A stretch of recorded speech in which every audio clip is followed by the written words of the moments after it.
সাফ অনূর্ধ্ব 17 চ্যাম্পিয়নশিপে ফাইনালে ওঠার লড়াইয়ে কাল পাকিস্তানের মুখোমুখি হবে বাংলাদেশ। এই ম্যাচ জিতে ফাইনাল নিশ্চিত করাই লক্ষ্য বাংলার কিশোরদের। হেড কোচ গোলাম রব্বানী ছোটন জানান, মাঠের ফুটবলের জন্য প্রস্তুত তার দল।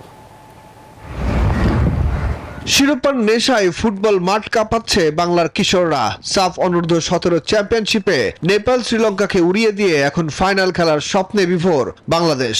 সেমিফাইনালে প্রতিপক্ষ পাকিস্তান, তাদেরও মাঠে কঠিন জবাব দিতে চায় ছোটনের দল।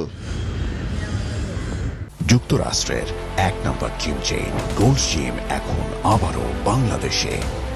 বসুন্ধরা আবাসিক এলাকা ও বসুন্ধরা সিটি শপিং মলে সেমিফাইনাল ম্যাচ সামনে রেখে অনুশীলনেও কোনো কমতি রাখেনি বাংলাদেশ। ম্যাচের আগের দিন দলের অনুশীলন শেষে কোচ ছোটন বলেন, মাঠের লড়াইয়ের জন্য সব প্রস্তুতি সেরেছেন তারা।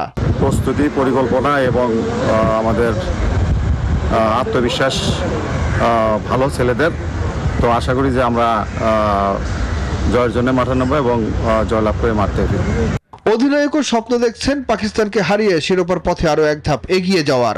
পাকিস্তানের উইকনেস, স্ট্রেংথ সবকিছু নিয়ে আমরা কাজ করতেছি, তো আমরা জানি আমাদের কি করতে হবে। বৃহস্পতিবার বিকেল 3:30টায় শুরু হবে বাংলাদেশ পাকিস্তান সেমিফাইনাল ম্যাচ।